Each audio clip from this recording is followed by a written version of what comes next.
Roller coasters have long been a symbol of thrill and excitement, capturing the hearts of adrenaline seekers around the world.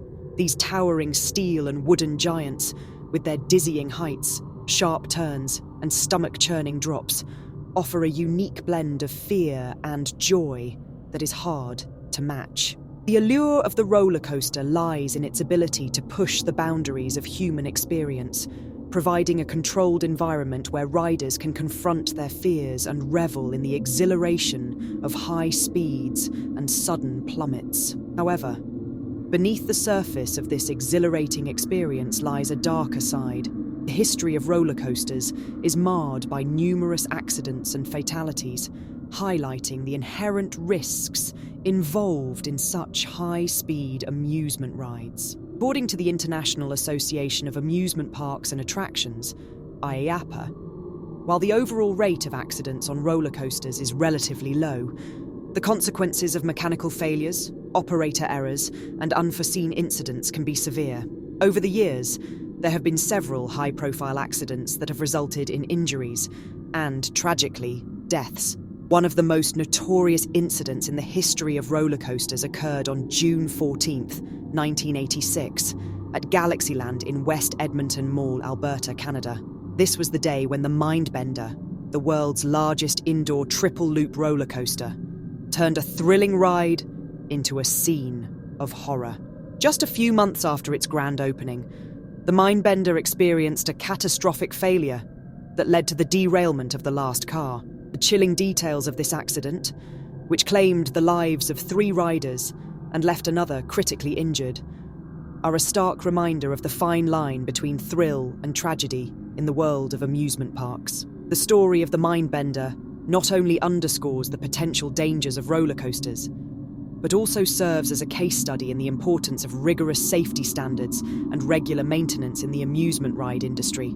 This particular accident is not just a tale of mechanical failure, but also a narrative filled with lessons about human error, the complexities of international manufacturing, and the dire consequences of inadequate safety measures. As we delve deeper into the events of that fateful day, the Mindbender accident stands out as a poignant example of how quickly joy can turn into disaster. Next, we delve into the specifics of what transpired, why it happened, and the aftermath of this tragedy. Rod Chayko, David Sager, Tony Mandrusiak, and Cindy Sims were a close-knit group of friends who shared a passion for adventure and thrills. On June 14, 1986, they decided to spend a fun-filled day at West Edmonton Mall, known for its vast shopping space and the indoor amusement park called Fantasyland. It was later renamed Galaxyland due to a trademark dispute with the Walt Disney Company. Among the many attractions, the Mindbender roller coaster stood out as the world's largest indoor triple-loop roller coaster, promising an unforgettable ride. David and Tony, both 24 years old, were energetic and always up for a new experience. Cindy, at 21, brought her lively and enthusiastic spirit to the group. Rod, sharing their love for excitement, completed the quartet. The friends were eager to ride the Mindbender, attracted by its reputation and the thrill it offered. As they boarded the last car, anticipation and excitement filled the air.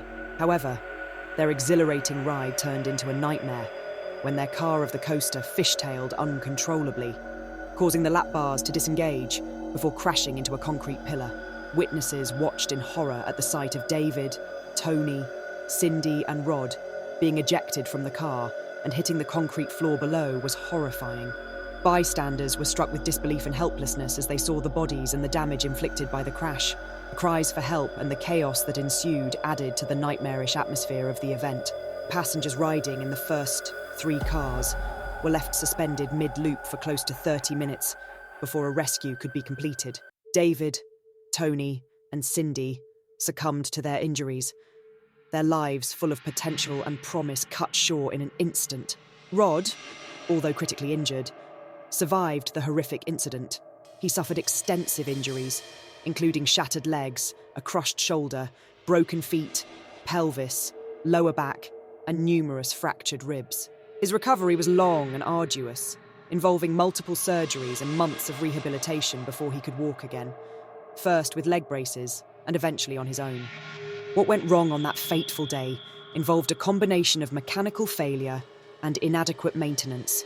The Mindbender roller coaster had successfully completed most of its run and was travelling at over 100 km/h toward the final loop when the trailing car of the coaster came loose from the track. This catastrophic failure can be traced to several critical issues. The bolts that were supposed to secure the wheels to the track had become loose, likely due to wear or lack of maintenance. Over time, these bolts gradually sheared and snapped, which released the wheels from the track. This mechanical failure was a key factor in the derailment of the last car. Although the wheels were no longer attached, the final car remained connected to the car ahead of it. As a result, it continued to be pulled along at incredible speeds. Without its wheels, the final car was dragged along, and this caused its undercarriage to be immediately sheared off.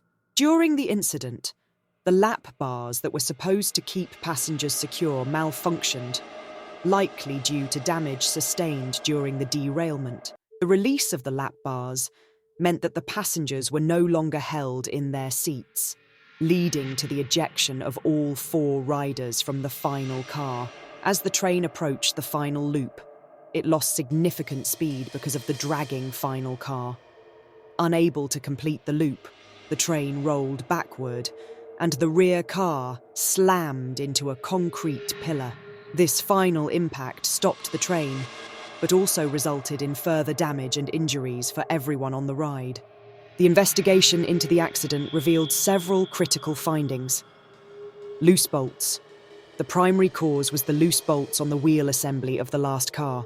These bolts had sheared and snapped, releasing the wheels from the track due to inadequate maintenance and wear. Mechanical wear and maintenance. Investigators found that the maintenance procedures were substandard. The manufacturer had failed to provide comprehensive maintenance guidelines, contributing to the ride's deterioration. Inspection failures. Despite earlier concerns, the inspections on the day of the accident failed to identify the loose bolts. The investigation highlighted deficiencies in the inspection process. Design flaws. The ride's design was also flawed, with inadequate redundancy for critical components, making it more susceptible to catastrophic failure. Lack of seatbelts. At the time of the accident, the Mindbender was only equipped with lap bars, which failed during the derailment. The lack of seatbelts contributed to the ejection of the passengers from the car, highlighting a significant safety oversight.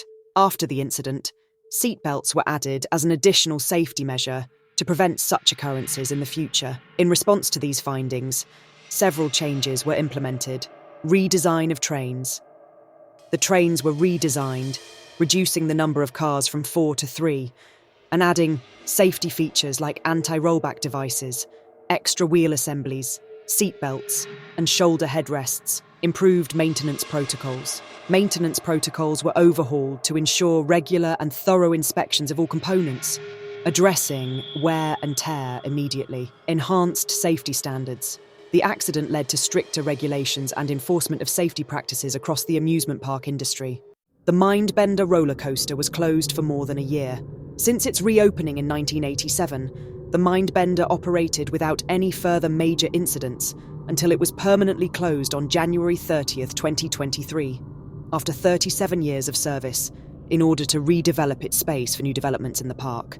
Its trains were reused for All-American Triple Loop at Indiana Beach. Rod Chayko suffered from an addiction to painkillers for more than a decade, but eventually conquered this and went on to live a full life. He has made frequent requests to West Edmonton Mall to erect a small plaque or a bench in remembrance of the victims of the crash. The mall has consistently refused this request, not wishing to remind patrons of the fatal accident that haunted the first year of the Mindbender's operation. Staff offered, instead, to put a plaque on an office wall. Rod received an undisclosed settlement from the mall after the accident and free tickets to the mall attractions whenever he asked. For more true event stories, choose from the playlist. Until next time, bye for now.